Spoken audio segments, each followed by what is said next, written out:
Here we are again. I know what you watched last week, number 7. Yep. Take it away. Okay, so we watched House on Sorority Row. The House on Sorority Row? The House on The Sorority House Row. on Sorority Row. Maniac. 2012 Maniac remake. Oh, right, okay. And Serpent's Lair. Serpent's Lair. Just repeating everything I'm saying. Yeah. So I guess we can dive Combination. straight into the ratings. 1 to 3, 3 to 1. Okay, so Serpent's Lair is dead last. Then I would have to probably go with... I had a hard time deciding 1 to 3 this week. Yeah? Well, my top 2 is a bit more difficult, but anyway, let me finish. So, second place for me would be The House on Sorority Row, and Maniac takes first place, and it's not because of Frodo, so don't even go there. Well, you're the one that's brought it up, so... Because It's I knew clearly on you your would mind. if I didn't. Alright, so how would you rate them? As I said, this one was the hardest one because 2 of them are really great and one of them was just so stupid that I loved it because I love the gall just to release this kind of movie. It doesn't exist anymore, but it's still, that being Serpent's Lair, it still came bottom, but it was in consideration for number 1, so it's not rock bottom for me. I enjoyed it. Well, we'll get into why I enjoyed it. Yeah. And then, honestly, top 2, I can't decide. No? I was thinking about it yesterday for a while, and they just kept flip-flopping 1 and 2. So maybe I'll just make a split decision halfway through the recording or something. Okay. And we'll go By the with end you. of this episode, we'll have your rankings. So let's get into Serpent's Lair, your last place. And yours. Yeah, last place, but, I might change my mind on that as well. Could be number 1 by the end of this. Could be number 1. Okay. Yeah, so... bizarre. There were so many things in this that didn't really make sense. This is a movie about a succubus named Lilith, who shags a man called Tom, played by Jeff Fahey, to the brink of insanity.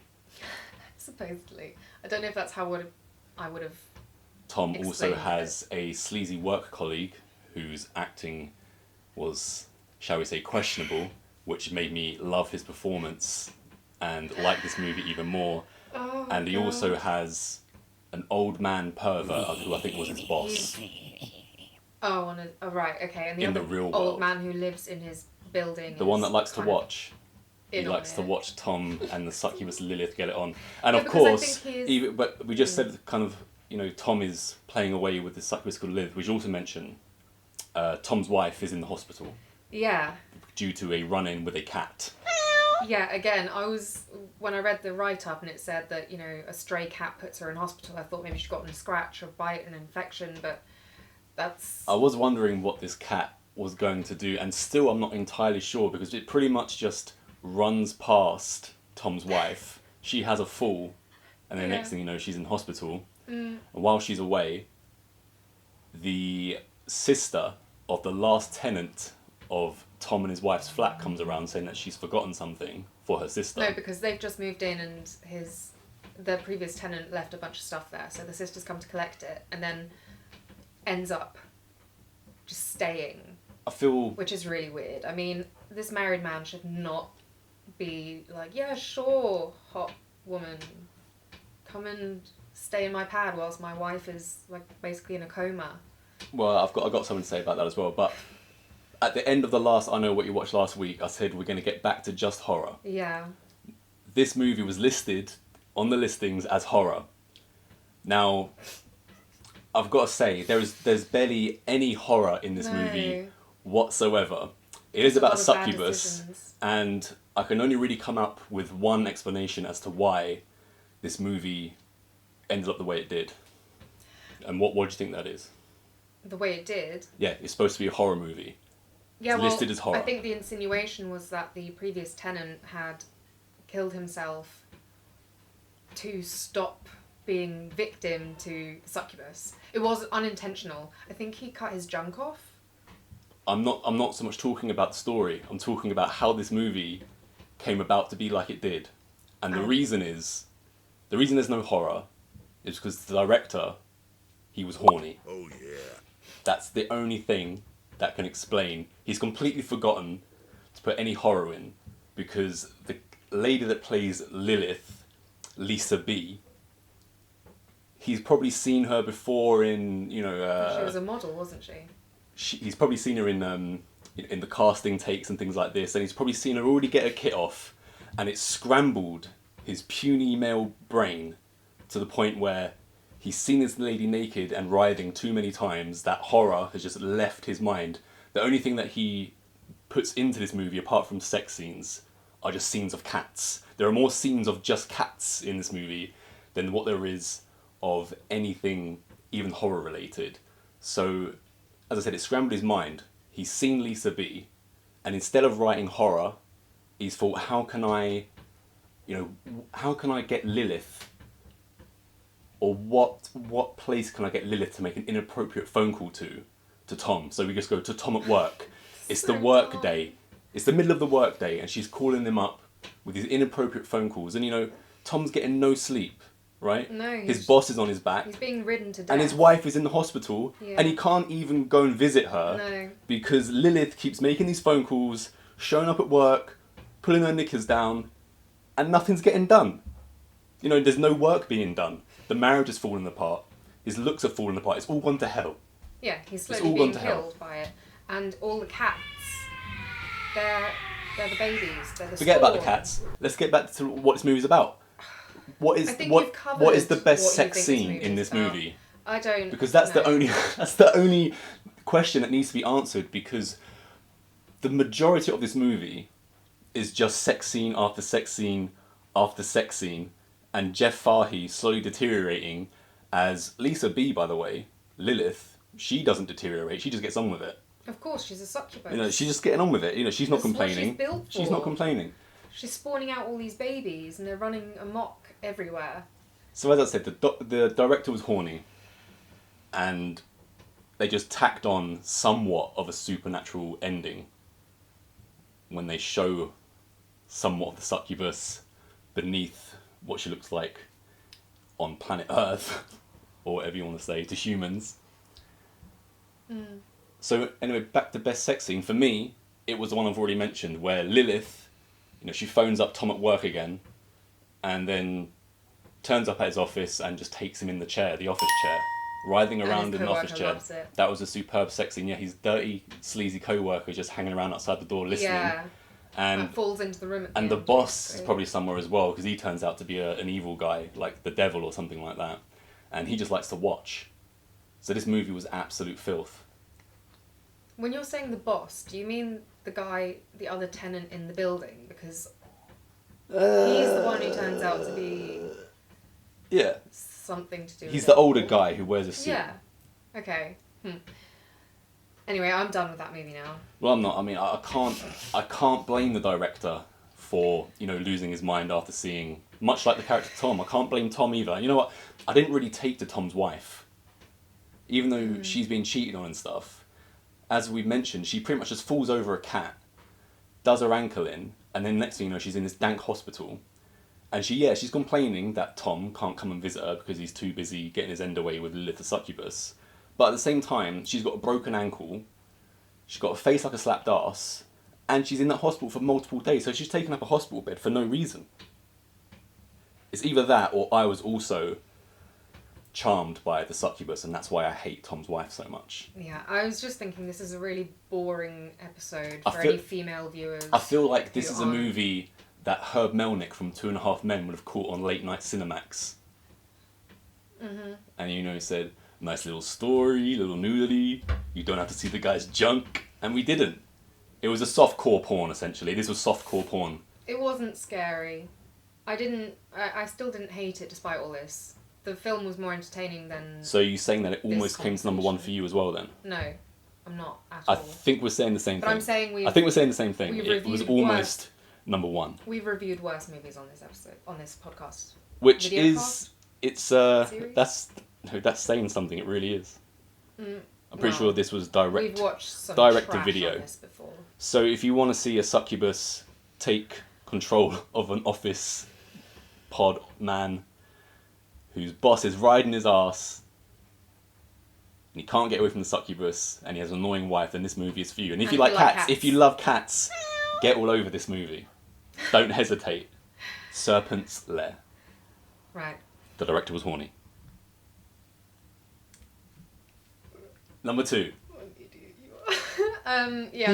He was horny. Okay, so number 2, I did go back and forth with this, but it was The House on Sorority Row. Do you know what? At the moment, now after that, Serpent's Lair's number 1 for me currently, so I just want to put that out there. Does that mean that you're currently also horny? Because that's the only explanation I can think of for you to want to watch that film again. It's just getting richer in my mind.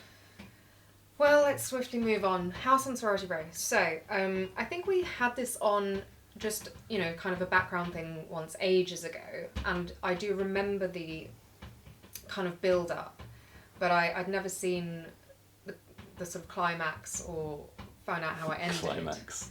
Oh, well, that just confirms it, doesn't it? Anyway, I really enjoyed it. It's from, the 80s? 82, I think. 82. And yeah, it's got that sort of classic vibe to it from that era. Yes. Obviously, sorority girls in a house. It's coming to the end of term or the end of year, something like that. They want to have a party. Yeah. But the woman that runs the sorority house... The house mother. This old lady, Mrs. Slater. Old lady. Yeah, with her cane, which she does some serious cane. damage with. Well, she doesn't want she doesn't want the women in the house because of past dealings that have gone on in that so place. she at the beginning, I think it is, which by the way was shot in a different colour scheme to try and, I think, symbolise that it's in the past. Yeah, it was pretty cool. Well, no, I hated it. That was the worst thing in the film, and I was so glad when it went back to regular colour for the main bit. But anyway, That's what made it cool. the house mother is, Mrs. Slater. It seems like she's had a stillbirth after a difficult delivery or something, and we find out she always comes back at this certain time to the house because that was the birthday of the would-be child. But what I don't understand is I was quite sure that house mothers, if they didn't live at the property, they were at least supposed to be close, because isn't the whole point that they are there on a day-to-day basis to look after the sorority girls? Whereas in this, it seemed like she had to travel quite a way from where she'd been living to get to the house just to see them leave for the summer. I'm not aware of the travel struggles of sorority girls. I've seen many, many films set with sorority backdrops, so that was always... What movies are these? Well, House Bunny, where Yeah, I know. Anna Faris is a playgirl or something. is the house mother. She becomes the house mother. Bunch of rejects. And there's loads of other ones, but that was just, for some reason, the first one off the top of my head. But loads of American movies set at high school have sororities and frats, don't This they? one had a really good bunch of sorority sisters, because a pet peeve of mine in recent movies is that if you have 4 characters who are all girls or boys, whatever, all they the all just same. meld into the same character. Or in this one, I could differentiate everybody, considering this is a low-budget Absolutely. movie. It cost 400 grand, made 10 million, so extremely successful for that kind of budgeted movie. The lady that played Vicky, who was like the bitch, she was the one that initiated the prank and shot Yeah. Mrs. Slater into the pool. She is called Eileen Davidson, and apparently she's known for Days of Our Lives, like Joey from Okay. Friends. Yeah, and I thought she did the bitch role really well. Yeah. And they had the beautiful girl who just has this just a mean streak and nothing else really. She did that really well. She also has her waterbed. She's the reason that it all goes to hell, because she's having sex in the sorority house and Mrs. Slater hears her, wakes up in a rage, finds Vicky's room, and then takes her cane with a sharp end to Vicky's waterbed and floods her room. And that's what ends up getting Mrs. Slater killed, essentially, that. And then you also had... So there was something quite interesting. So, as I said, she was in Days of Our Lives, Eileen Davidson, and the heroine of the movie, they called her both Kate and Catherine. Right. It turns out her name is Katie McNeil, and she was in Sudden Death, the movie with Jean-Claude Van Damme, which is essentially Die Hard in an ice hockey kind of rink. Familiar, now that I think about it. I'm trying to work out who she played in Sudden Death though, because I had a brief look yesterday, and she wasn't in any of the pictures on IMDb. So I think she just might be the love interest at the beginning before Jean-Claude Van Damme goes off to save the ice hockey rink. And then the other one who really stood out was a character called Morgan, and she was played by someone called Jodie Draghi. I think I said that right. And she's only had that was her only role ever until 2000. Which one was she? Her name was Morgan. So she wore the black dress, and she got killed when she looked up to the ceiling, and the jester came down on her. Right. So yeah, she was Morgan, and yeah, that's her only role ever until 2022 when she was in another horror movie called Freak, which I found out. So yeah, Literally strange. 40 years. Yeah, the whole time. So I don't know what she's been doing in Gap in between. her career. Yeah, I thought this movie was pretty cool. I liked the whole pool thing. I liked the jester outfit of the killer. I wish there was a bit more of the jester suggested before we see him at the end. Yeah, just most in shadow, even something like that. Because they did a lot of shadow kills. I mean, I think it's supposed to be because obviously you're not totally sure. You're led to believe the whole time that it's still Mrs. Slater who's the killer. So I guess that's why they stuck with just showing the cane, actually doing the murders. Also got to mention the actual party with the band there. The band were, kind of cool, and it's like off-kilter 70s. They had like a 70s vibe to them, I found. Well. 4 out of the 5 Doctors, singer, they were called. Yeah, the lead singer is in one of my favourite ever musicals. You didn't recognise him? He's one of the main band of hippies in Hair. Oh, in Hair, okay. Well, yeah, and he looks exactly the same, so I'm surprised you didn't recognise him. Well, I just thought it was a band. And actually, I remember you bringing up after we watched Hair, because you always IMDb stuff, and you were the one who first told me that guy was actually not an actor, he was in a band, and that was the first time I realised it. Yeah, and during this party, some people decide to jump into the pool, these two dudes. Yeah, and into this disgusting, filthy, uncleaned... with a dead body in it. Green. And he jumps in, and he's like, "I'm a sea pig!" And then all the girls run out and see him again, and they discuss that he's in the pool, and he's like, "I'm a sea pig?" Yeah. I love that line. Of course you did. Yeah. It was really fun. This had a real I Know What You Did Last Summer vibe to it. Very much. But technically, even though the movie I Know What You Did Last Summer come way after, in 97, I Know What You Did Last Summer was actually a novel. I feel like it had a bit of Friday the 13th to it as well in some of the aspects. Yeah, a bit like that.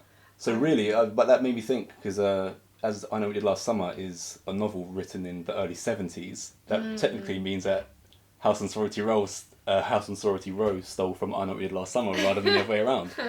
Yeah, but I like that whole thing. And also this movie was remade a little time ago, and it was remade just as Sorority Row, and it has Carrie Fisher in it. It has Ruma Willis, who is Bruce Willis's daughter, and also has Audrina Partridge from The Hills.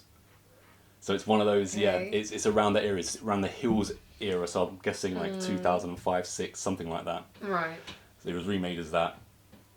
And nowhere near as good, I've seen it, it's nowhere near as good as this original one. There were so many cool things in this movie as well. When the main character, Kate, she gets sedated by a doctor towards the end, and she gets plonked down into a chair. As bait. Yeah, and she's looking out onto the pool house or something like that, and she sees all of the people in the movie who have died. They keep like kind of flashing into shot and stuff, and it was edited in a really jarring way. I really loved that. Yeah, I think for what the movie is, for what the storyline is, and all of that, they did it perfectly. As you said, I loved the fact that every single character in this was their own person, really easy to distinguish. Yeah. They didn't have the budget, now that you mentioned that, clearly to show it wasn't one of those Saw type movies where the kills are supposed to gross you out, where they show everything that happens. Mm-hmm. It's more about the than tension. that. Yeah. Because everyone's dropping off one by one, and you're not sure who the killer is. Sorry about my voice, by the way. I've just been on set for a while and haven't quite recovered energy-wise. The production of this movie actually, it was close to shutting down, so I ran out of money. And the director, guy's name is Mark Rossman. His brother put up the rest of the money. So I was thinking, it must be nice to have a brother who had like an extra 150k spare to fund the movie. And also the director, he lived he was living in the house that they shot the movie in during all of that. Yeah. So yeah, stuff that you got to do. That's really cool. Yeah. The last thing I think we should say about this movie, Quentin Tarantino is a huge fan of this and actually played it at his first ever Quentin Tarantino Film Fest back in 1996. Fun. Yeah, so that I would love Tarantino to do a horror movie. Yeah. I think everyone would. Oh, it would be fascinating Doesn't to like see it's what he gonna does happen, with it but, as well. Yeah, he's clearly got good taste. Yeah. So let's move on to Maniac, the remake of Maniac. Maniac with Elijah Wood. Yeah, Elijah Wood. This is also written by Andre. Well, his surname is AJA Aya. He's done quite a lot of remakes now. Not normally a fan of remakes, but he does pretty good ones. So this one, clearly we like this one. He's also done a silly movie, Piranha 3D, which is a lot of fun, which is technically a remake of Piranha. And he also did the remake of Hills of Eyes, which is a top quality remake. Is there only one remake? Well, there's two. There's two original Hills of Eyes, and there's two remakes. Okay, because I've seen one of the remakes years ago as one of those. That was number one. Sleepover movies that I mentioned ages ago that we used to watch as kids, and that was one of the only ones that ever actually kind of got to me. So.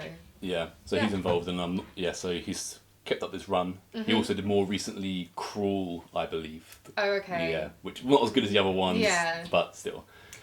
But this was a cool movie, Maniac. I thought. And I also. It seems really relevant right now to just mention that as I'm the one who's sort of behind all the social media stuff, and I see a lot of content that other people are putting out, and also just in movie media in general at the moment, there's a lot of talk about this new movie, In a Violent Nature, and it seems to be the main selling point of this is that it's from the killer's perspective.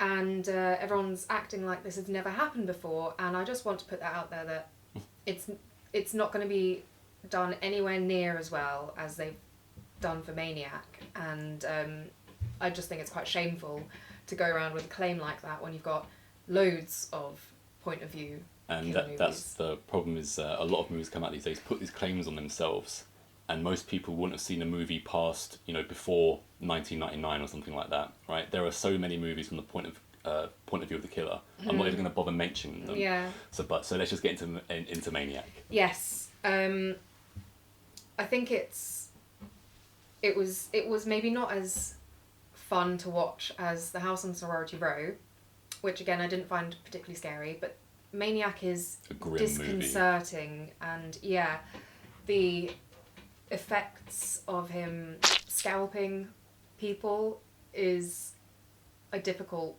watch. It's done brilliantly. Loved it.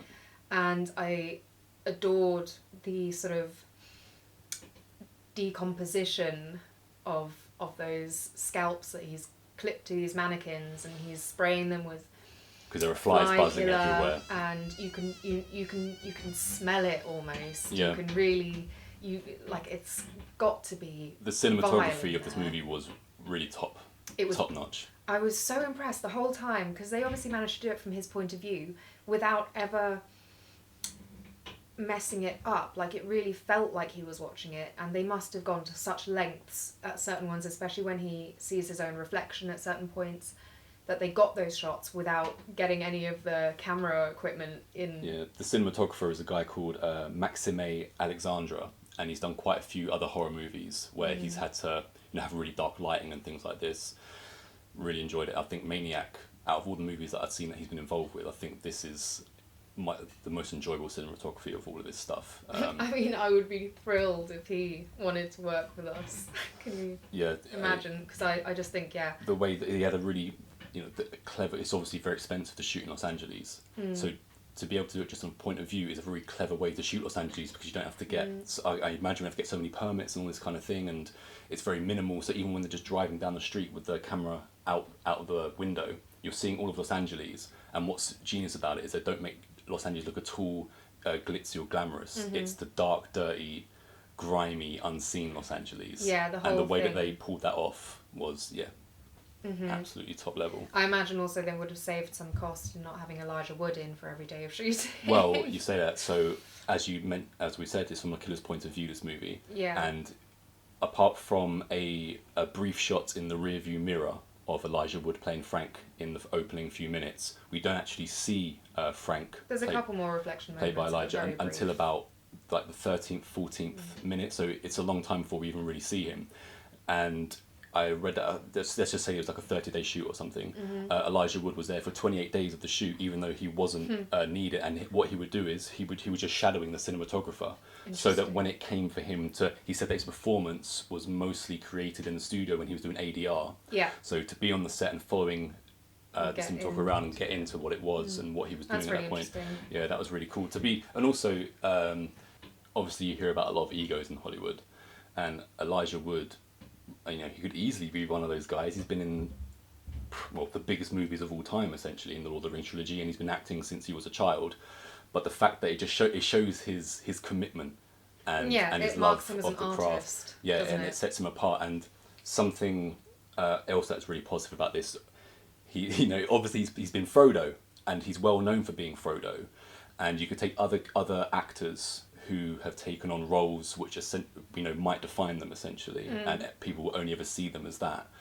And these actors, they always, when they come out of these top commercial movies, as in like high grossing and stuff, they want to kind of separate themselves as much as they can. So on the next role, they'll always take a grimy one. And I think that Elijah Wood has done it best out of a lot of other people that have been in a similar role to like the Frodo type. I think I would say, especially considering he looks basically the same. I mean, Elijah Wood just doesn't age. I think he might be a vampire. Those sparkling eyes. He's got crazy. I mean, that always struck me even as a kid watching Lord of the Rings. I was like, this guy's face is so unique, and it was funny for me, being such a huge Lord of the Rings fan, that all the sounds that he makes when he's, you know, displaying the emotion from off in the ADR, I could still picture moments from Lord of the Rings where I was like, oh, he kind of makes that sound in that cave scene there. I guess, he'll never get away from it when it comes to you. As you say, Lord of the Rings is your absolute favourite. So, and I also really liked the girl who played Anna. Is that the character's name, Anna? Yeah. Yeah. I thought, so basically she's the one that you see on the camera the most. Yeah, Frank obviously has a problem with women. He's got mummy issues, heavy mummy issues. So he's a Norman Bates type, much more violent. Yeah, and I think another thing they struck really well was trying to make this grim killer, really, is trying to make you sympathise with him. Yeah, and I kind of did. Yeah, to a certain degree, because obviously what he's doing is wrong. He's obviously got not just a bad childhood, which they slowly reveal throughout the story in little snippets, but he's obviously just got like split personality or something, because he seems to have sort of conversations with himself in a way. I think what's really great about his performances as well, when he goes on his first date with, let's hope her name is Anna. Yeah. So, and again, you're seeing it from his point of view, so you're only really seeing Anna. And even though you don't see Frank, Elijah Wood at all, you still get a complete sense of his like jitters and his nervousness and all of this without even seeing him on the screen. And he gets these weird moments of extreme, I don't know if it's like dizziness and nausea, and like the screen kind of goes blurry to symbolise his vision going a bit. And again, it's just done so brilliantly. Like I said, you do feel like it's point of view, and that's such a hard thing to actually capture. Yeah. And then there's also the, you know, recurring theme that he obviously is really disturbed. He's always scrubbing at his hands. His knuckles are all bloody constantly. Yeah, that was a great touch. And he loves this girl that we've dubbed Anna, whether it's correct or not, and yet he still ends up, you know, without her. Gotta get the cat in.